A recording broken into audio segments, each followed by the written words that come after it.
It was a beautiful Monday morning. The warm spring sun cast a golden light over the city's streets. The pedestrians were bustling about their business, and the plaza was not yet crowded. Lily, a heavily made-up vendor, was bored, sipping coffee from a plastic cup and reminiscing about the success of the previous day. Just then, an elderly woman approached the stand. She was around 70 years old, dressed in a shapeless, old-fashioned dress and a coat that had gone out of style a century ago. Her worn-out bag had torn handles. The poorly dressed woman looked at the sweets and the price tags, counting the coins in her palm. Then she approached and said, "Good morning. Excuse me, please. I wanted to buy some bread, but I'm a bit short on money. Could you sell it to me at a cheaper price? I'm very hungry. Don't worry. I will indeed bring the rest of the money tomorrow. Please don't doubt that." Lily made a face. She was so tired of these beggars, always trying to get something for free. She replied brusquely, "I'm not a millionaire either, and I won't sell anything to you." Just then, an impressive woman, a 40-year-old businesswoman, stepped out of a luxurious car. Her name was Helen. She always bought the most expensive and freshest products from this shop. She was a very lucrative customer. The vendor immediately smiled at her, ready to serve her with the highest standards. The wealthy woman was on the phone. "Yes, Matthew, we'll discuss everything about the order at the conference. It's not convenient for me to talk right now. Prepare all the information. Yes, in 2 hours. Okay. And please, connect me with Richard. We need to discuss some things." While the woman was talking on the phone, the vendor began to literally push the poor old lady away, telling her not to expect anything here. The vendor was certain the rich customer would be horrified by this old beggar. Lily involuntarily admired this dazzling lady.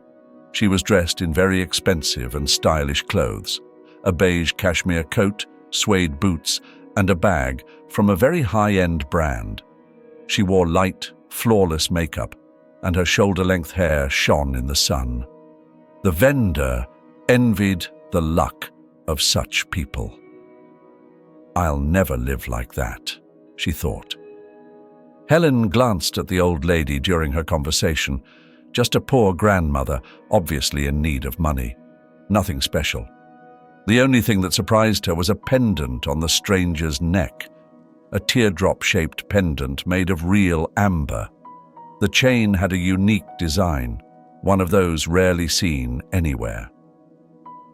"I've seen this somewhere before," Helen thought casually, but the idea slipped away as she continued her phone conversation. The woman approached the stand and greeted politely. "Good morning, Lily. Can I have a French baguette as usual, 3 cinnamon rolls with vanilla, and a couple of cream and sweet croissants for the girls, please?" The vendor immediately handed everything to her, saying, "Good morning. Here it is. I've packed everything. I remember your preferences. Enjoy. Everything is fresh as always." Helen smiled and handed the note to the vendor. She put the sweets in a bag and started to walk away from the shop. Suddenly, the vendor called out to her. "Wait, you've forgotten your change," the vendor called out. But the woman just responded, "Keep the change. Just make sure to give some bread to that elderly lady, please. I believe she's truly hungry. Have a good day." The vendor waited until the wealthy woman's car disappeared around the corner. Then she packed the cheapest loaf of bread and called the old lady who was timidly pacing nearby. "Here, that rich lady paid for you. But please go now. Have a good day." The elderly woman thanked everyone warmly. "Thank you very much. There are still kind-hearted people in the world." The vendor carefully put the rest of the money into her wallet. "That's enough for this beggar, but I have children to feed." Helen arrived home. She had just returned from a business trip, and her 19-year-old daughter ran to greet her. Mary immediately embraced her mother. "Hi, Mom. I missed you so much. I smell cinnamon. Did you buy my favorite pastries? How was your trip? Helen kissed her daughter. I missed you too, darling. Why aren't you at the university? I just came home to take a shower and change clothes. Then I have to go back to the office. I have so much to do. The girl replied sadly, Classes start later today. But it's always like this.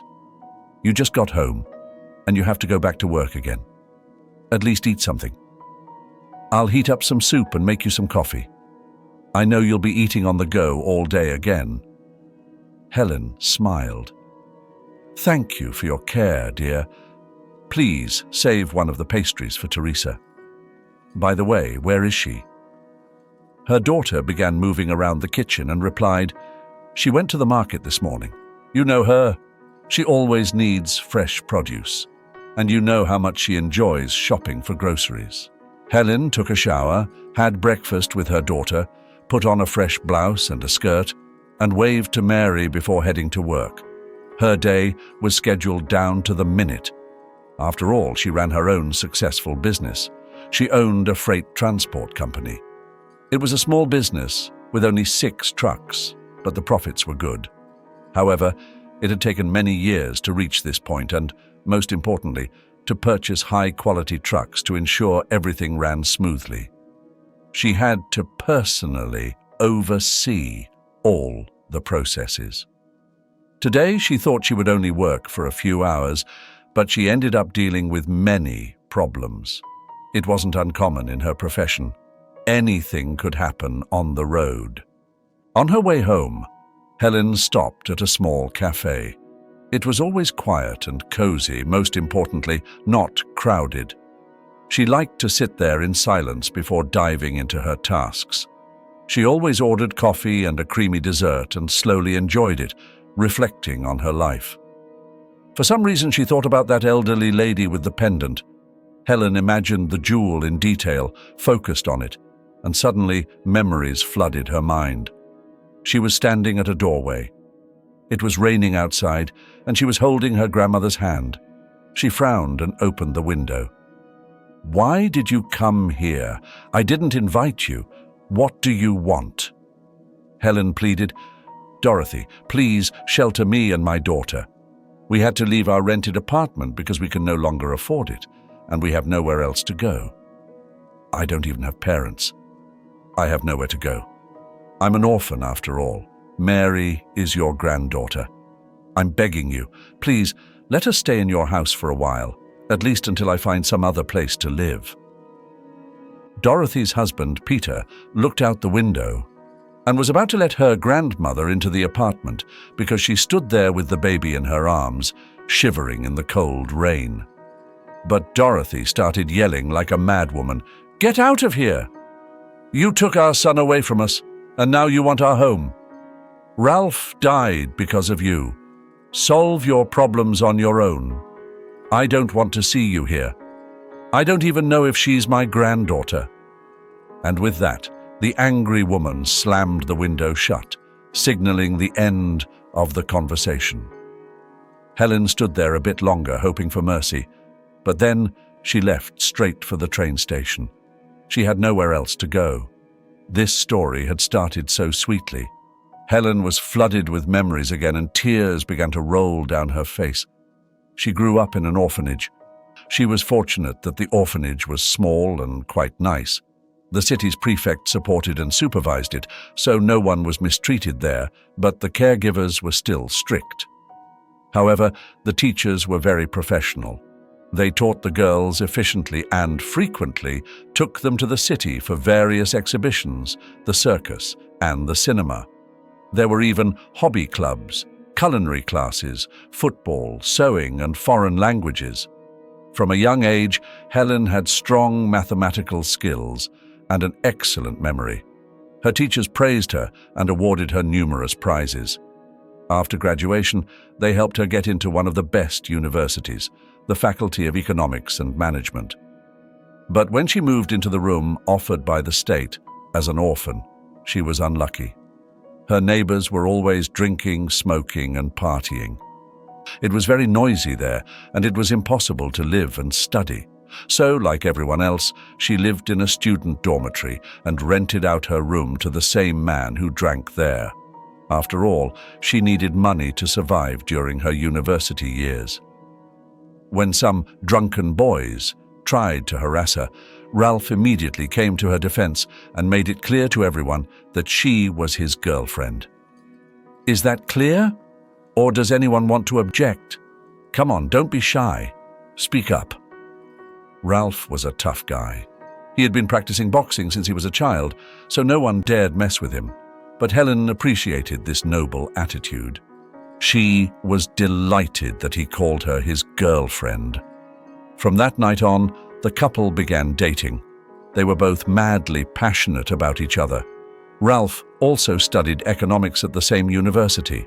He was the top student in the faculty, the pride of the university.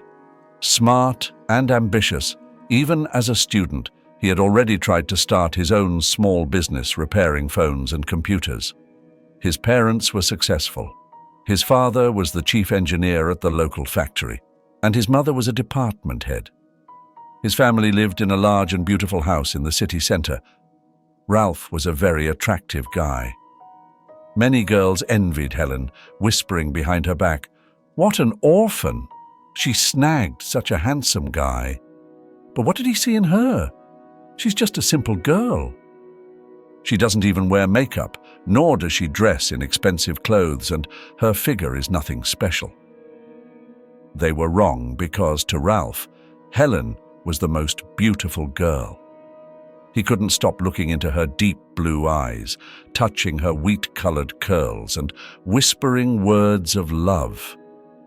He was tired of arrogant and brazen girls who were ready to jump into bed on the first date. Their eyes were empty. All they talked about was expensive clothes. Helen was entirely different. Soon, Ralph asked her to move into his rented apartment. He preferred not to live with his parents. Helen always wondered, "Why do you need to spend money renting an apartment? Your family has a huge house." "I don't understand, Ralph."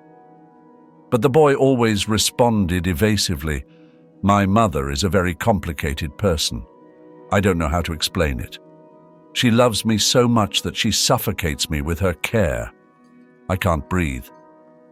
The girl would look at Ralph dreamily. "You don't understand how wonderful that is. I would give anything for my parents to love me so much, but I am alone." The boy hugged his beloved tightly. "You are not alone anymore. Now you have me. I will be your protection and support. I love you, Helen." Their apartment was always perfectly clean. The girl quickly learned to cook and frequently delighted her beloved with new recipes. She didn't succeed in everything on the first try, but she did it with sincerity and love. The boy's intentions were serious. Then he invited Helen to dinner at his parents' house. The girl behaved modestly and respectfully. Despite their efforts, Helen immediately sensed a certain coldness and indifference from Ralph's parents, especially after she mentioned she was an orphan. Ralph's mother, Dorothy, behaved particularly rudely, always trying to insult the girl. She frequently remarked that it was unclear what kind of genes Helen had and that she wanted grandchildren. According to her, someone like Helen couldn't give birth to smart and healthy children.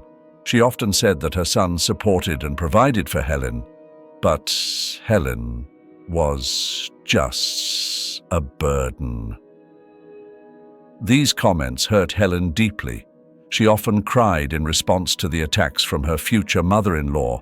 Now she understood why her boyfriend didn't want to live at home. It was impossible to tolerate his mother. Dorothy was so protective of her son that she would do anything to separate them. Helen thought despairingly, "How could we start a family if Ralph's mother hated me so much?" There was only one thing that comforted her. Ralph always defended her. He had already interrupted his mother brusquely more than once. "Stop talking to Helen like that. I'm ashamed of your behavior. Mother, we love each other, and we will get married no matter what. My girlfriend is my choice, so please respect my choice. If not, you won't see me anymore."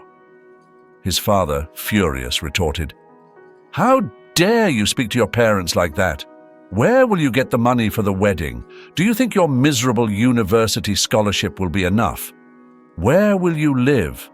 Your parents only want the best for you and to teach you how to live. But you are as timid as a sheep and see no one but your poor Helen. I am sure she is turning you against all of us. All orphans are the same, cunning and sneaky. She smelled the money and now she won't let go." The young couple grew so tired of these constant fights that they really stopped communicating with Ralph's parents and decided to achieve everything on their own. His mother would call occasionally, throwing fits and demanding that her son immediately break up with that woman and come home. But Ralph stood firm. He realized he couldn't obey his mother. It was his life, and she had no right to manipulate him. Helen decided to sell her room, as it was impossible to live there anyway. They invested the money into Ralph's new business. They rented an office, bought everything they needed to start, and even had a modest wedding. It was so pleasant and fun. They had a barbecue, swam, sunbathed, and sang songs with a guitar by the campfire. Then they kissed and made love until sunrise. It was so romantic. Both of them remembered it as the best day of their lives. Initially, family life was very tough. They were always short on money and had to deny themselves everything. But the couple didn't get discouraged. They just worked even harder. She smelled the money, and now she won't let go. The young couple grew so tired of these constant fights that they really stopped communicating with Ralph's parents and decided to achieve everything on their own. His mother would call occasionally, throwing fits and demanding that her son immediately break up with that woman and come home. But Ralph stood firm. He realized he couldn't obey his mother. It was his life, and she had no right to manipulate him. Helen decided to sell her room, as it was impossible to live there anyway. They invested the money into Ralph's new business. They rented an office, bought everything they needed to start, and even had a modest wedding. It was so pleasant and fun. They had a barbecue, swam, sunbathed, and sang songs with a guitar by the campfire. Then they kissed and made love until sunrise. It was so romantic. Both of them remembered it as the best day of their lives. Initially, family life was very tough. They were always short on money and had to deny themselves everything. But the couple didn't get discouraged. They just worked even harder. No one expected a tragedy to strike the family that night. Everything was as usual. Helen awaited her husband's return from work, setting the table and doing household chores. She glanced at the clock. He should have been home by now. She kept waiting, but her husband didn't show up. Nervously, she tried calling him, but his phone was unreachable. Anxiously pacing the kitchen, Helen stepped outside a few times, waiting for him. But night fell, and still her husband hadn't returned. Terrible thoughts invaded her mind. Where is he? Why is his phone unreachable? This has never happened before. What if something terrible happened? I hope he comes back soon. I'm so scared. But by morning, the dreadful phone call came. Her beloved had passed away. His body was found that morning in one of the company's underground garages. He had started the car and, having fallen asleep from exhaustion, succumbed to exhaust fumes. Helen couldn't believe it. This simply isn't possible. Yesterday, my husband kissed me goodbye before leaving for work, and now he's gone. When Helen went to the morgue to identify the body, she fainted several times. She couldn't believe that the body they showed her was Ralph's. Helen cried out in despair. "No, this isn't my Ralph. He'll be back from work soon. I even made him morning coffee. You're lying to me. Ralph couldn't have died and left me alone. It's not true." They sedated her. Everyone around felt pity for the pregnant woman, but her mother-in-law blamed her for her son's death, shouting at the funeral, "You killed him. My son died because of you. You made him work tirelessly, and he fell asleep in the car. Damn you! I curse the day you entered our lives." Helen covered her ears with her hands to avoid hearing the curses. She whispered, "How can you say that? I loved Ralph. I'm carrying our baby in my heart. Why do you say such terrible things?" But Dorothy rushed at Nora with clenched fists, wanting to attack her. And no one knows how it would have ended if people hadn't pulled her away in time. Helen felt unwell. She felt a sharp pain in her back and abdomen and slowly sank to the ground. The ambulance took her to the cemetery hospital. She spent 3 weeks in the hospital and almost lost the baby. Her mother never visited the hospital. Helen was so hurt. What happened? After her husband's death, she had no one else. Her parents hated Helen and didn't even try to hide it. They didn't care about what was happening to her and their granddaughter. So, the woman didn't know where to seek help and compassion. When the widow returned home from the hospital, a new challenge awaited her. The first thing Helen did was go to the investigator. She wanted to uncover the truth. After all, her husband's death was very strange and suspicious. The expert revealed that the driver's door had been locked from the outside, and they found no fingerprints on the company car's ignition key, not even her husband's fingerprints. But how was that possible? If he got into the car and started it, or whoever started the car. She hoped that while she was in the hospital, the investigation would have already cleared everything up. But she was indifferently told that the case was closed, that it was an accident, and there was no reason to suspect otherwise. Supposedly, the initial forensic examination was inconclusive. She argued and insisted on further investigations. But the investigators only said sarcastically, "Just calm down, madam, and don't shout here. You should think about your baby, but only the police come every day. We're sorry for your loss. It's terrible to lose family support, but everything is clear. Your husband was exhausted and fell asleep in the car. These things happen." Helen couldn't prove anything, so she had to accept it and learn to survive alone. It's scary when you're alone and nobody cares about you, and you have a baby on the way. So you're responsible for 2 lives at once. The money her husband had paid was enough for the funeral and childbirth. She had no idea what to do. Nobody visited her at the maternity hospital. It was so sad because other women were waiting for their husbands, or at least some neighbors and friends. Helen looked around, hoping her relatives would come to their senses. But, realizing that nobody was coming, the young mother slowly walked home to her empty apartment. But even worse trials awaited her while she was at the maternity hospital. She missed a payment and was almost out of money. The landlord was irritated and told her to leave. He didn't like troublesome tenants with babies. Helen and her newborn daughter had to vacate the apartment, but she convinced the landlord to let her leave her belongings there for the time being. He agreed, as it wouldn't prevent new tenants from viewing the apartment, but warned her that in a few days she would need to remove all her things. So the poor widow ended up at her mother-in-law's doorstep. She didn't expect much, but still hoped that Dorothy would see her granddaughter, show some mercy, and take in her granddaughter. After all, her house was huge. There was enough space for everyone. But the heart of the cruel and wicked woman remained unmoved. She kicked out her daughter-in-law, but this time she cursed both the mother and the newborn baby. It was so painful and humiliating. It was impossible to fathom how there could be so much hatred in one person. Does Helen remember the despair that struck her at that moment? Where should she go with a baby? Where would she live? The woman had almost no money. So she went to the train station and started pacing the platform. She was desperate, holding her crying daughter and wiping her tears. The woman was in a panic. Where am I going to spend the night? What should I do with Mary? Maybe my daughter and I shouldn't live anymore.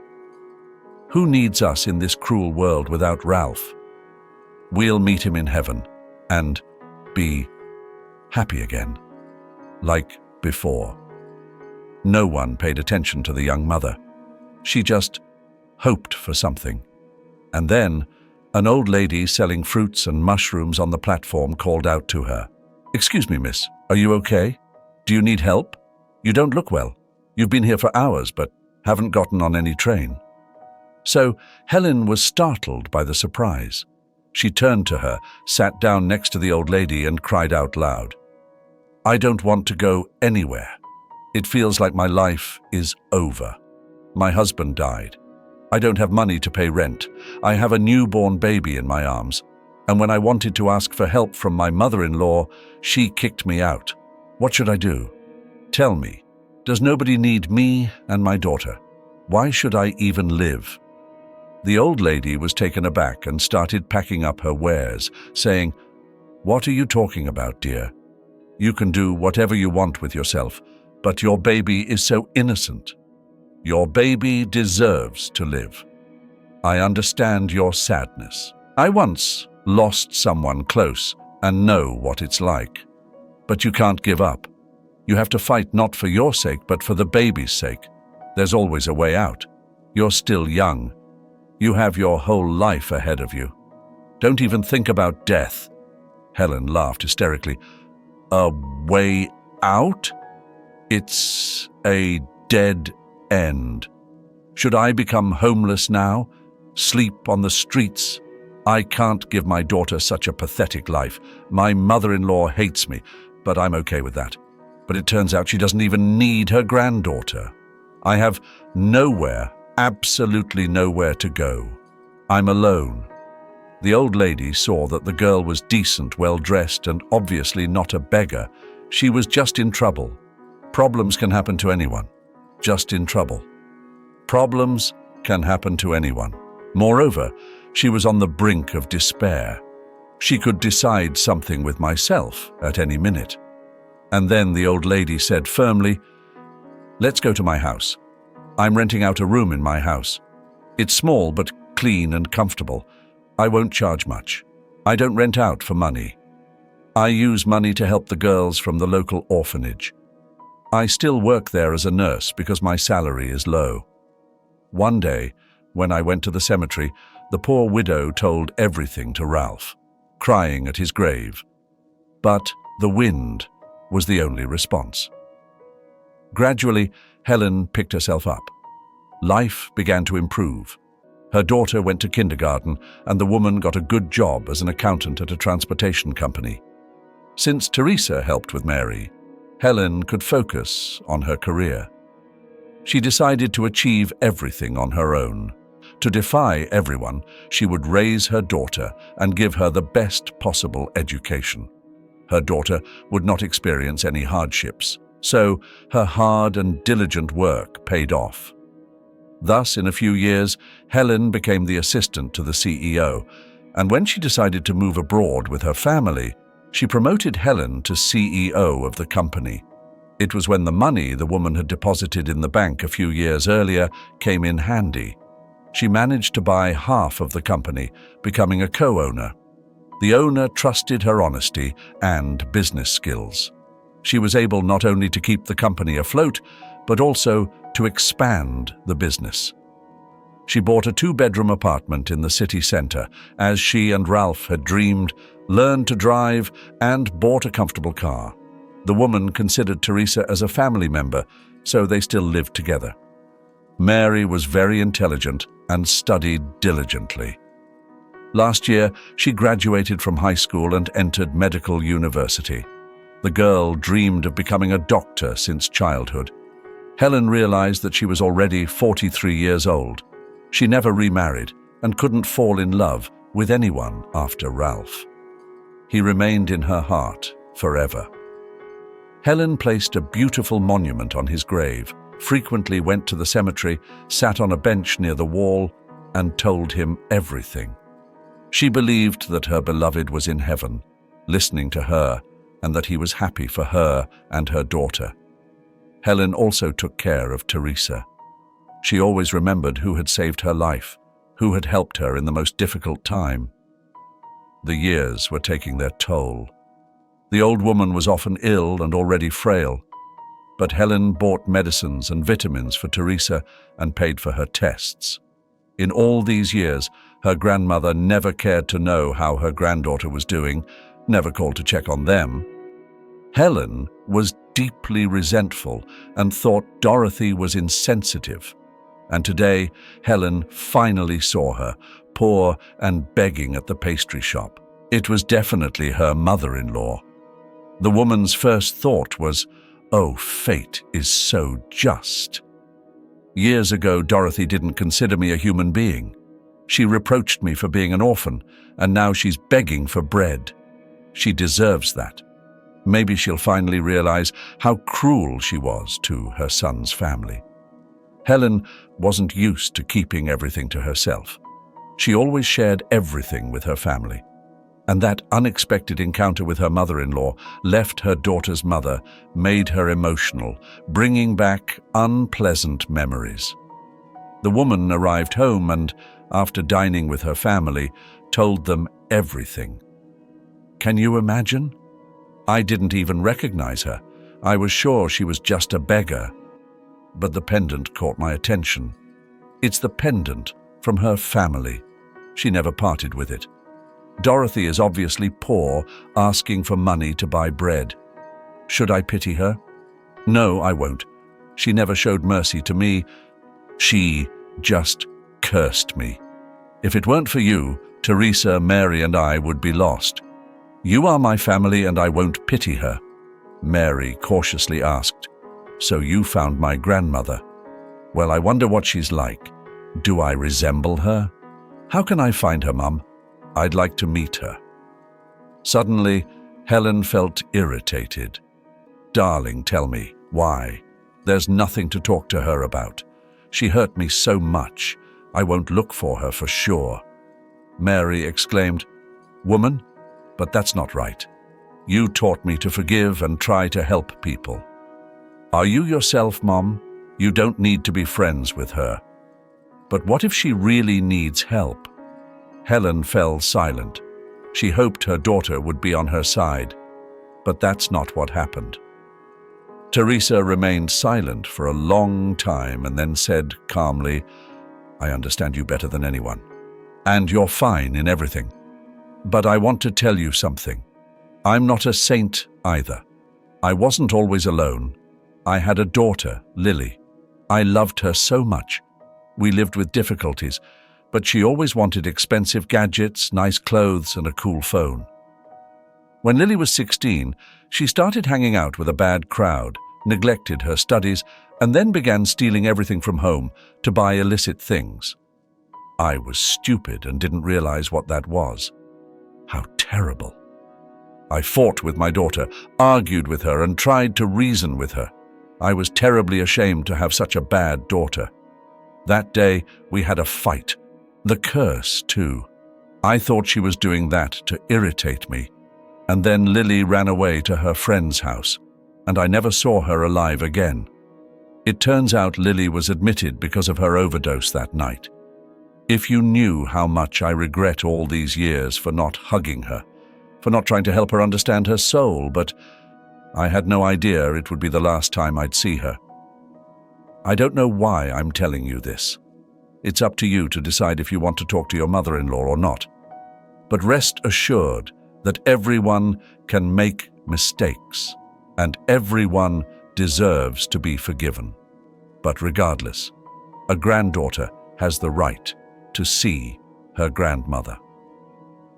Helen spent the sleepless night pondering it all. The first thing she did in the morning was head back to the cafe, hoping to see Dorothy again. Why? She didn't know, just to look into her eyes, to talk. She waited for over an hour, but the old lady never showed up, So Helen went to her mother-in-law's former house. But strangers opened the door and said the house had been sold long ago. They didn't know where the former owners had gone. Helen worried. How could that be? Ralph's parents had such a beautiful house and they loved them. Plus, they were very wealthy. What could have happened? Why did her mother-in-law become a beggar? During the whole following week, Helen went to the cafe every morning, hoping to see Dorothy again. And finally, she did.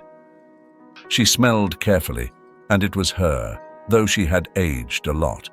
There were no traces of her former beauty and arrogance, and her eyes were filled with hopelessness and despair. Helen sighed. Her heart was racing, but she had already made her decision, so she boldly approached the old woman. "Hello, Dorothy. Do you recognize me?" The old woman looked surprised at the businesswoman for more than a few seconds and then said, "Helen, is that you? Jesus, how beautiful you are. You've changed so much. It's so wonderful to have found each other. And God, that's so hard for me to say. I've wanted to apologize for so long, but I haven't been able to. My guilt is killing me. It's burning me up inside. I realized too late that I ruined her life." "I'm sorry, girl." The old woman covered her face with her palms and cried softly. It was sincere, genuine, and the ice in Helen's soul melted. She believed in her mother's repentance and asked softly, "Dorothy, where do you live now?" "But other people have been living there for a long time." Dorothy replied sadly, "It's a long and unhappy story. Helen, if you want to come where I live, then we can talk. If you refuse, I'll understand too. I think you still hate me, but I understand why. It's my own fault." Helen took her hand. "Here's my car. Tell me where to go. Just wait a minute. I'll grab some fresh pastries for us." When Dorothy brought her grandmother to the small room in the run-down bedroom, Helen was horrified. She immediately reminded herself of the room she got after the orphanage. The same drunk neighbors, the same feedor and cockroaches. But the room itself was clean. Her grandmother had kept it hidden. Dorothy prepared something, and they sat at the table. Helen placed delicious pastries on a plate, and Dorothy couldn't resist eating them so eagerly. It was obvious she was very hungry at that moment. Something turned upside down in Helen's soul. She felt so much pity for this suffering woman. Dorothy sighed and began to tell her story. "You know, Peter and I were always rich. I was used to a beautiful life and never anything. But after Ralph died, I went mad. I truly convinced myself that you were the reason he died. I couldn't believe in such a death. And when I kicked you out with my daughter, Peter fought with me for a long time. We fought a lot. The problem was in myself. Peter begged to come back to me, but it was like I wasn't myself anymore. Hate was filling my mind because of endless arguments and worries. Peter began to be seriously cursed. First, his heart started failing. Then, the tests came back bad, and he was diagnosed with a terrible disease. It was a very insidious and terrible disease. We had to sell the house because chemotherapy and surgeries cost a lot of money. That's why we moved to this room. We fought the disease for 5 years, but still, my husband died in my arms. He never forgave me for losing our granddaughter. Then I was completely alone. My pension is miserable. I don't even have enough for medicine and food. I can only buy the essentials: bread, milk, potatoes. And sometimes I don't even have enough money for that. You know, I don't want to live after losing everything. Over time, I recovered and realized what I had done. I pushed my son away from me, abandoned my granddaughter, and led my husband to the grave with my behavior. I'm a monster. You know, Ralph often comes to me in dreams. He looks at me disapprovingly and repeats the same thing. Woman, how could it be? And I feel so bad, so ashamed of everything. I confess, and now I feel a little better. Helen was shocked. It was as if she wasn't talking to her mother-in-law, but to a completely different woman, without roots or hatred, until her eyes changed. It was clear that her mother-in-law was sincerely repentant. Meanwhile, Dorothy asked timidly, "How is my granddaughter? What is her name?" "She's already grown up." "Helen, tell me a little about yourself. You're so beautiful. What do you do with your life? I suppose you're married." Helen smiled bitterly and talked about her job, about Mary, and then added sadly, "And I never remarried. I never stopped loving Ralph. There's no space in my heart for anyone else. I often see him in my dreams too. He hugs me and kisses me eternally. And now I live for my daughter." You know, Dorothy, probably if all the problems hadn't fallen on me at once, and I would have realized all my dreams. After all, we only have one life, and we have to do everything in time. I was very angry with you. It's true. And even when I saw you near the pastry shop, honestly, I didn't even want to talk. But you know, my daughter showed more wisdom than me and said she really wanted to meet her grandmother. If you want, Mary and I will visit you tomorrow, and I'll introduce you to her. I thought a lot about her words and realized that everyone can make mistakes, but now I see that you are sincere, and I believe in you because, Dorothy, we are family. We need to forgive each other, be friends, and help each other not to fight." The women hugged. Dorothy cried and hugged her grandmother's head. "Thank you, Helen. Thank you for finding strength and mercy to forgive an old, wicked woman. You can't imagine how much lighter that left me, as if a huge weight had been lifted from my soul. Of course, come and visit me whenever you want. I'll be very happy, because I have no one else but you and my granddaughter. Maybe we can start over. Be a family. I want that so much. It's so scary to be alone in old age." Helen touched her shoulder. "Of course, we can, Dorothy. We can start over." The resentment and bitterness that plagued her for all those years began to diminish, and harmony and peace replaced them. The next day, after work, she and Mary went to visit Dorothy's grandmother, bringing a bag of groceries and a large cake. When Dorothy saw her beautiful granddaughter, "My sweet girl, you're the spitting image of your late father. You have Ralph's stature. Your hair and facial features are exactly the same. Let me hug you. I'm sorry, Mary. I neglected you. I never visited you. I was so wrong. Will you forgive me for your typical voice?" Mary wiped the tears from her eyes and whispered, "Don't worry. I don't blame you in any way. All your fights with Mum don't affect me. You're my grandmother. Do you have any photos of Dad? Can I see them? I never saw them, but my mum told me a lot about him. She still loves him very much. But my mother told me a lot about him. We don't have photos, but I'd love to know all about Dad." Dorothy quickly opened an old cupboard and took out a dusty album.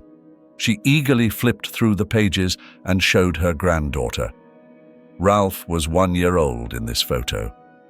Isn't he handsome? He was so chubby here. He loved to eat and never misbehaved. This is a photo we took when he went to school. Mary smiled. Such an important and serious father. "Oh, who's this?" she asked. "This is your late grandfather, Peter. Unfortunately, he's no longer with us. And here are his parents getting married, myself. You know, we weren't invited to the wedding, but it was our own fault." She cried bitterly again. She felt deeply ashamed. She had nothing to be proud of.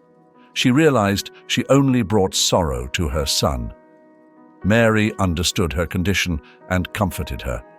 "Don't worry, Grandma. All of this is in the past. Stop blaming yourself. Do you want to go to Dad's grave with us? The three of us will be happy to be together now that you and Mum have reconciled, and I also want to introduce you to Grandma Teresa. She's like family to me too. I love her very much. I think you two will be friends too. Don't cry, Grandma. You're not alone. We're here with you now." The old lady admired her granddaughter, her wisdom and her kindness. "Mary, I'm so grateful to your mother for raising you to be such a wonderful person. Now I'm the happiest person in the world because I have you. And we'll definitely visit your great-grandfather. All this time, I only wanted one thing: to repent to my son, to beg for forgiveness. But I didn't dare. Since that day, Mary took full responsibility for her grandmother. She visited her almost every day and brought her wisdom and gifts. As a future healthcare professional, she insisted on a full checkup and helped in treating her grandmother to not have to live in such unbearable conditions. She could hardly sleep because of the neighbors, and it was scary to go to the common kitchen. So the girl insisted that her grandmother move to her apartment. At first, Helen was cautious about the news. The unpleasant moments of the past immediately came to her mind. The woman was anxious and didn't know if they would be able to live under the same roof. But at the same time, she realized that her daughter was right, and it was hard for Dorothy to live in such a situation at her age. So she relented. Her fears quickly dissipated. Her grandmother had changed a lot over the years. For many years, she immediately befriended her colleague, Teresa. They had a lot to talk about: knitting, cooking, gardening. Gradually, Helen also began to communicate warmly with her mother-in-law, speaking, unafraid of any tricks from her side. Now, a delicious dinner awaited them every night. The grandmothers did their best, sending the family with cakes and soups. The atmosphere in the family was warm and friendly. Dorothy, Mary, and Ralph often went to Ralph's grave, and every time the old mother cried, embracing her son's photo, repenting and asking for forgiveness. But she was infinitely happy to now have such a friendly family where everyone loved each other sincerely. Finally, her son listened to her and forgave her. Dorothy had a wonderful dream. Ralph didn't blame her like before, but smiled warmly and said, "Thank you, Mum. Now I'm at peace." The woman remembered with a smile and immediately realized it was a sign. Ralph wasn't angry with her anymore. Her son had forgiven her. Now she felt peace in her soul and was proud of her daughter and granddaughter. And she wanted to dedicate the rest of her life only to them. They decided to rent an empty room in Teresa's house, save some money, and buy a big, beautiful mansion. And they decided to keep the apartment for Mary when everyone moved to the new mansion. There was no limit to their happiness. It was so spacious and comfortable.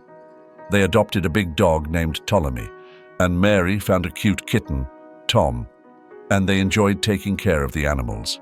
The elders enjoyed planting roses in the garden and even made a small vegetable patch. They were so enthusiastic about it that even the absurd seemed to disappear, and their strength increased. And Helen now loved to relax in the gazebo after a hard day's work, wrapped in a warm blanket, just enjoying the peace and tranquility. All the woman dreamed of was for her beloved daughter to be happy, and for her dear grandmothers to be nearby for as long as possible.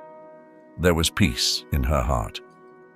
Now, she often thought of how Ralph would be happy to see the whole family living together without quarrels. Often, in families, the closest and dearest people become enemies and hate each other, making life unbearable. But for harmony in the family, it is only necessary to take the first step to recognize one's mistakes and try to mend relationships. It's important to know how to forgive, ask for forgiveness, and not judge others harshly. Fortunately, our characters found the strength to fix everything. Thank you very much for watching.